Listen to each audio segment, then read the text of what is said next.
नमस्कार मित्र आणि मैत्रिणी, वेलकम टू माय चॅनल. तुला जपणार आहे आजच्या भागामध्ये. ही मंजिरी टेबलवरती नाश्त्यासाठी बसलेली असते. तिच्या मनामध्ये खूप विचित्र चलबिचल चाललेली असते. तिला जे मागच्या वेळेस घडलेलं असतं की तिचं सगळ्यांसमोर चिरतारुण्याचं सत्य येता येता राहिलेलं असतं. त्याच्यामुळे ती एकदम खूप डेंजरसमध्ये घाबरलेली असते. मागून माया येते, पटकन तिच्या खांद्यावरती हात ठेवते. म्हणते, काय झालं काय नक्की, एवढं काय अस्वस्थ आहे?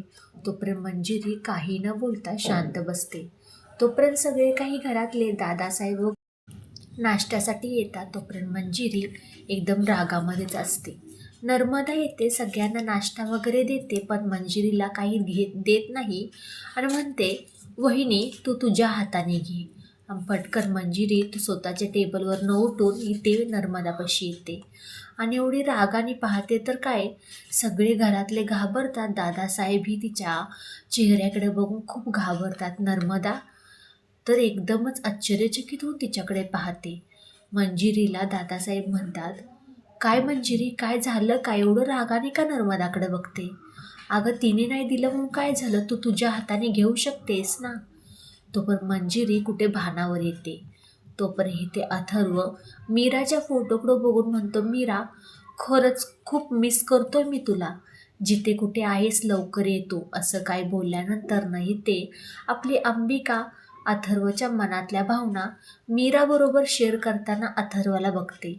अथर्व बोलतो, अगं मीरा, माझ्या मनामध्ये काय तुझ्यासाठी भावना आहे, प्रेम आहे, ते मलाही कळतंय, पण माझ्यासाठी ते लवकर व्यक्त करणं अशक्य गोष्ट आहे. अंबिकाला कुठेतरी वाटतंय की आत्ता कुठं अथर्वच्या मनामध्ये मीरासाठी प्रेम झालं आहे, उमलाय लागलं आहे. तोपर्यंत ते वेदा येते, बाबा चला आपण आईला शोधायला जाऊया. तो पण अथर्व पटकन तिला जवळ घेतो, तिचा लाड करतो आणि तिला कॅप घालतो. म्हणतो, चल आपण ना चांगलंच आता अनन्या आत्याची चांगली जासूसी करूया आणि आपली आई कुठे आहे ते शोधून काढूया. ह्या दोघांचं जे काय चाललेलं असतं ते अंबिका पाहते आणि हसते. अनन्या मीराबरोबर बोलत असते. तोपर्यंत ते वेदा तिथे येते दबक्या पावलांनी. जसं काही अथर्वने सांगितलेलं असतं सेम तसंच. म्हणते, चल ना गा तू, आपण दोघीजण जाऊन आईला भेटून येऊया.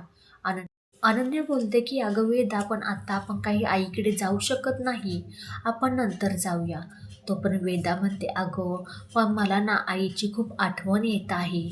असं काही बोलल्यानंतर ना ह्या दोघींचं बोलणं अथर्व सगळं काही गपचूप ऐकत असतो आणि अंबिकाला सुद्धा ह्या वेदाचं खूप हसायला येत असतं, कारण की सेम अथर्वनं शिकवलेलं असतं सेम तशीच करत असते.